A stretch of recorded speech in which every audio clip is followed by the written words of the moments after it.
రంగారెడ్డి జిల్లా రాజేంద్రనగర్లో టస్కర్ వాహనం బీభత్సం సృష్టించింది. హిమాయత్ సాగర్ ఔటర్ రింగ్ రోడ్డుపై ఆగి ఉన్న ఓ కారును ఢీకొట్టింది.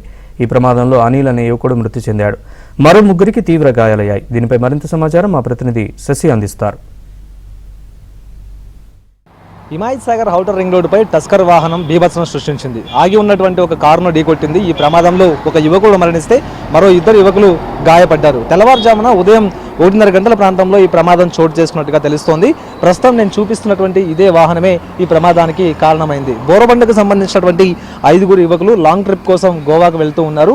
ఇదే నేపథ్యంలో అర్ధరాత్రి ఇంటి నుంచి బయలుదేరి ఇటు ఔటర్ రింగ్ రోడ్ మీదుగా గోవాకు వెళ్తున్నటువంటి క్రమంలో హిమాయత్ సాగర్ ఎగ్జిట్ నంబర్ 17 వద్ద వీరంతా కూడా ఔటర్ రింగ్ రోడ్ ఎక్కారు. అయితే అప్పటికే కారులో ఏదో లోపం కనిపించింది. కారుకు సంబంధించి శబ్దం వస్తూ ఉండడంతో వీరంతా కూడా కారును ఆ పక్కనే ఆపి ఆ తర్వాత కారును తనిఖీ చేస్తూ ఉన్నారు. ప్రధానంగా అనిల్ అనే యువకుడు కారును ఒకవైపు ఆపి తనిఖీ చేస్తున్నటువంటి నేపథ్యంలో మరొక 2 యువకులు కారులో ఉన్నారు. మరొక 2 యువకులు మాత్రం మూత్ర విసర్జన కోసం బయటికి వచ్చారు. ఇదే నేపథ్యంలో ఇక ఔటర్ రింగ్ రోడ్ మీదుగా వేగంగా వచ్చినటువంటి ఈ టస్కర్ వాహనం ఆగి ఉన్నటువంటి కారును బలంగా ఢీకొట్టింది. దీంతో కారును తనిఖీ చేస్తున్నటువంటి అనిల్ కుమార్ అనే యువకుడు అక్కడికక్కడే దుర్మరణం పాలయ్యాడు.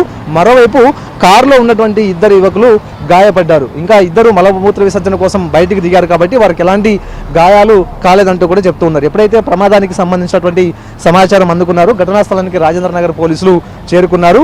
అప్పటికే రోడ్డుకు అడ్డంగా ఇటు కారు ఆ తర్వాత టస్కర్ వాహనం ఆగిపోయింది కాబట్టి ట్రాఫిక్ కూడా భారీగా జామ్ అయింది. ఈ నేపథ్యంలో ఇటు పోలీసులు ఘటనా స్థలానికి చేరుకుని ట్రాఫిక్ను క్లియర్ చేశారు. ఇక ప్రమాదానికి కారణమైనటువంటి డ్రైవర్ ఎప్పుడైతే ప్రమాదం జరిగిందో వెంటనే అక్కడి నుంచి పరారయ్యాడు. ప్రధానంగా ఈ ప్రమాదానికి డ్రైవర్ నిద్రమత్తే కారణమా అన్న అంశం గురించి ఇప్పటికే పోలీసులు దర్యాప్తు చేస్తూ ఉన్నారు. ఈ యొక్క వాహనం హర్యానాకు సంబంధించిందిగా కూడా తెలుస్తోంది. హర్యానా నుంచి ఒక పరిశ్రమకు సంబంధించినటువంటి మెటీరియల్ తీసుకెళ్తున్నటువంటి ఈ వాహనం ప్రమాదానికి కారణమైంది. ఎప్పుడైతే ప్రమాదం సంభవించిందో వెంటనే డ్రైవర్ అక్కడి నుంచి పరారయ్యాడు. ఆ తర్వాత ఫోన్ కూడా స్విచ్ ఆఫ్లో ఉన్నట్టుగా తెలుస్తోంది. ప్రధానంగా డ్రైవర్ కోసం ఇప్పటికే రాజేంద్రనగర్ పోలీసులు గాలింపు కొనసాగిస్తున్నటువంటి నేపథ్యం అయితే ఉంది. ఇక డెడ్ బాడీని ఉస్మానియా ఆసుపత్రికి పోస్ట్మార్టం నిమిత్తం తరలించారు. గాయపడే వారిని ఆసుపత్రికి తరలించి చికిత్స అందిస్తూ ఉన్నారు. ఇక ప్రమాదానికి గల కారణాల మీద పోలీసులు సైతం దర్యాప్తు చేస్తూ ఉన్నారు. ప్రధానంగా నిద్రపోతే ఈ ప్రమాదానికి కారణం అంటూ పోలీసులు ప్రాథమికంగా నిర్ధారణకు వచ్చారు. కెమెరా పర్సన్ సాగర్తో కలిసి శశి.